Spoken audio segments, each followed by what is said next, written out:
കോഴിക്കോട് എത്തി ഒരുപാട് A grade വാങ്ങിയ രണ്ട് മിടുക്കികളാണ് ഇപ്പോൾ നമുക്കൊപ്പം ചേരുന്നത്. എന്തായാലും അവരുടെ വിശേഷങ്ങൾ, സ്കൂൾ ഏതൊക്കെയാണ്, ഇതിലൊക്കെയാണ് പങ്കെടുത്തുള്ള വിവരങ്ങളൊക്കെ നമുക്ക് ചോദിച്ചറിയാം. ആദ്യം എന്താ പേര്? മാനസ മനോജ്.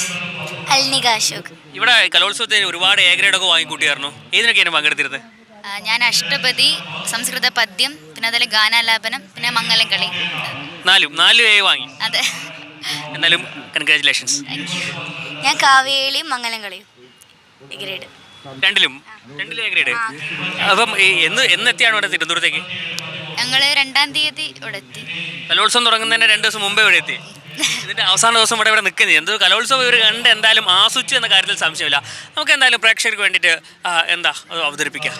ഞാൻ പാട്ട് പാടാം. എന്തായാലും പാട്ട് പാടാം. ശരി. ഞാൻ ഗാനാലാപനം തന്നെ. ചന്ദ്രശിലാതലം പാർവണ ശാരദ ചന്ദ്രമയൂഖി സന്ദ്രവതി മാധവ സുഖ സുമ സായക തരളിത ലോലവേലോലം ഹൃദയതലം ചന്ദ്രശിലാതലം. അടിപൊളി. അത് എന്താണ് ചൂസ് ചെയ്തത്, ഈ പാട്ട് ചൂസ് ചെയ്തത്? ഇത് മണിമാഷ എൻ്റെ ഗുരു മാഷ് പറഞ്ഞതാണ്, അങ്ങനെ പഠിയത്. ഏതിലെ വരികളാണ് അതൊക്കെ? സംസ്കൃത ലാംഗ്വേജ്, സംസ്കൃതം ഇത്. അപ്പം അങ്ങനെ മാഷ് ട്യൂൺ ചെയ്തതാ. അപ്പം അങ്ങനെ എനിക്ക് ഇഷ്ടപ്പെട്ടു, നല്ല ഇതായതുകൊണ്ട് എടുത്തു. അങ്ങനെ. അപ്പോൾ എത്ര വർഷമായി പാട്ട് പഠിക്കുന്നു? ഞാൻ 5 കൊല്ലമായിട്ടുണ്ട്. 5 അല്ലേ? സ്റ്റേറ്റിലേക്ക് ആദ്യമായിട്ടാണോ? ആദ്യമായിട്ടാണ്. അപ്പം ആദ്യമായിട്ട് എത്തി എ ഗ്രേഡ് വാങ്ങി. എൻ്റെ ഒരു സന്തോഷം മുഖത്ത് കാണുന്നുണ്ട്. ഭയങ്കര സന്തോഷം. അപ്പം ഇനി അടുത്ത വർഷം ഇതിലൊക്കെ ഈ പാട്ട് തന്നെയാണ്. എത്ര ക്ലാസ്സിലാണ് പഠിക്കുന്നത്? ഇപ്പം 10th-ലാണ്. അപ്പോൾ അടുത്ത വർഷം മുതൽ ഹയർ സെക്കൻഡറി വിഭാഗത്തിലാണ് മത്സരിക്കേണ്ടത്. അടുത്ത കൊല്ലം ഗാനാലാപനം ഇല്ല, അതുപോലെ അഷ്ടപതിയും ഇല്ല, ഈ ഐറ്റങ്ങളൊന്നും ഇല്ല. ആകെയുള്ളത് ലളിത ഗാനമാണ്. അപ്പം അത് കൊണ്ടുപോകണമെന്നുണ്ട്. അങ്ങനെ. അപ്പോൾ അടുത്ത വർഷം മുതൽ ഇനി ലളിതഗാനത്തിൽ പിടിച്ച് ഫസ്റ്റ് വാങ്ങണം, വാങ്ങണം അല്ലേ? അതെ. ഏതായിരുന്നു അവതരിപ്പിച്ചിരുന്നത്? ഞാൻ കവികളി അവതരിപ്പിക്കാം. അപ്പം കാവ്യകളിൽ 2 വരി. അംഗസൗഭഗം കണി കാണുവാനില്ലാത്തോരു ഭൃംഗമാണെന്നാലെന്താ പൂവിന്നു ഞാനേ ജീവൻ. പ്രേമത്തിൻ ചില്ലിൽ കൂടി നോക്കുമ്പോളേതും തോന്നും കാമനീയകത്തിൻ്റെ കളിവീടായി തന്നെ. നെടുവീർപ്പിനാൽ ചുറ്റും നേർത്ത സൗരഭം വീശി ചുടുമുച്ചവയിലെത്തും ചൂടറിഞ്ഞിടാതോമൽ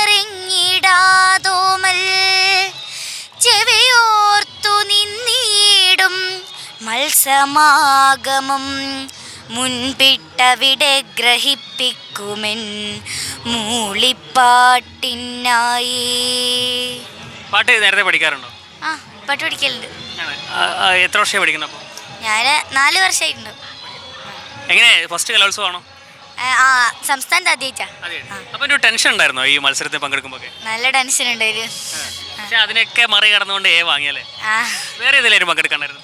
വേറെ ഞാൻ മംഗലം കളിയിൽ പങ്കെടുക്കുന്നുണ്ട്. മംഗലം കളി ടീംസൊക്കെ വിട്ടോ? ഒരെല്ലാം പോയി. നമ്മൾ കലോത്സവം കഴിഞ്ഞ് കപ്പായിട്ടേ പോകുള്ളൂ അല്ലേ? കോഴിക്കോട് തവണ ഇച്ചിരി പുറകിലാണല്ലോ. ശരിയായി. എന്തുപറ്റി? നിങ്ങൾ കുറെ ഒക്കെ വാങ്ങിക്കൊടുത്താണല്ലോ.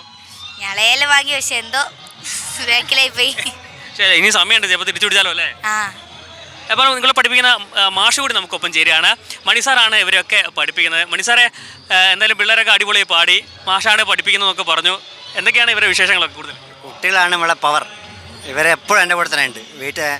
എൻ്റെ വീട്ടിലാണെങ്കിൽ ഞങ്ങൾ അധികം ഒരുമിച്ച് തന്നെയാണ്. അതുകൊണ്ട് അതിൻ്റെ ഒരു ഗുണം കുട്ടിയൊക്കെ കിട്ടാനുണ്ട്. നല്ലോണം പ്രാക്ടീസ് ചെയ്യും. ഏത് പറഞ്ഞു കൊടുത്താലും പെട്ടെന്ന് പാടാനുള്ളൊരു കഴിവും നിരന്തര സാധുവൊക്കെയാണ് നമ്മളെ സ്കൂളിൽ ആദ്യം വരെ അതിൻ്റെ ഒരു സെറ്റപ്പൊക്കെ ആക്കിയിട്ട് അങ്ങനെയാണ് ഉള്ളത്. അപ്പം എത്ര കുട്ടികളുണ്ടായിരുന്നു സ്കൂളിൽ ഇത്തവണ മത്സരിക്കാൻ? ഇത്തവണ 13 കുട്ടികൾ ഉണ്ടായിരുന്നു. ശാസ്ത്രീയ സംഗീതം, അഷ്ടപതി, ഗാനാലാപനം, കാവ്യകേളി, സംസ്കൃത പദ്യം, മംഗലം കളി, അങ്ങനെ 13 കുട്ടികൾ നമ്മുടെ സ്കൂളിൽ നിന്ന് ഇപ്രാവശ്യം തിരുവനന്തപുരത്തേക്ക് വന്നിട്ടുണ്ട്. എനിക്കൊന്ന് ഭൂരിപക്ഷത്തിലും വാങ്ങിയിട്ടാണ് മടങ്ങി പോകുന്നത് അല്ലേ? എല്ലാത്തിലും ഏകാണ്. എല്ലാത്തിലാണ്. എല്ലാ ഐറ്റത്തിലും ഏകേടാണ്. കുട്ടികളുടെ ഒരു കഠിന പ്രയത്നം തന്നെയാണ് സംഭവം. അവരുടെ പരീക്ഷയും പഠനവും ഒക്കെ മാറ്റി വെച്ച് ഇതിനായിട്ട് ഡെഡിക്കേറ്റ് ചെയ്തിട്ടുള്ള കുട്ടികളാണ് നമ്മൾ. എന്തായാലും ഇവർ രണ്ടുപേരും അടിപൊളിയായി പാടി, മറ്റുള്ളവരും എ ഗ്രേഡ് വാങ്ങിയ സ്ഥിതിക്ക് അതിലും ഗംഭീരമായിട്ട് അവർ അവതരിപ്പിച്ചെന്നാണ് നമുക്ക് തോന്നുന്നത്. തീർച്ചയായിട്ടും നന്നായിട്ട് അവതരിപ്പിക്കും. അടുത്ത കൊല്ലത്തേക്കുള്ള തയ്യാറെടുപ്പ് പോയ ഉടനെ തുടങ്ങണമെന്നാണ് ഇവർ പറഞ്ഞിരിക്കുന്നത്. അപ്പം അടുത്ത വർഷവും വിട്ടുകൊടുക്കില്ല, തന്നെ വാങ്ങും, സംസ്ഥാനത്തെത്തിയെന്നാണ് ഇവരോട് മാഷ് പറഞ്ഞിരിക്കുന്നത്. എന്തായാലും ഇവിടെ മത്സരങ്ങളൊക്കെ ഇങ്ങനെ തകൃതിയായി നടന്നുകൊണ്ടിരിക്കുകയാണ്. പത്മകുമാറിനൊപ്പം രജീഷ് നരിക്കുനി, സി മലയാളം ന്യൂസ്, തിരുവനന്തപുരം. ഏറ്റവും പുതിയ വാർത്തകളും വിശേഷങ്ങളും വിരൽത്തുമ്പിലറിയാൻ സി മലയാളം ന്യൂസ് എല്ലാ ഡിജിറ്റൽ പ്ലാറ്റ്ഫോമുകളിലും ലഭ്യം.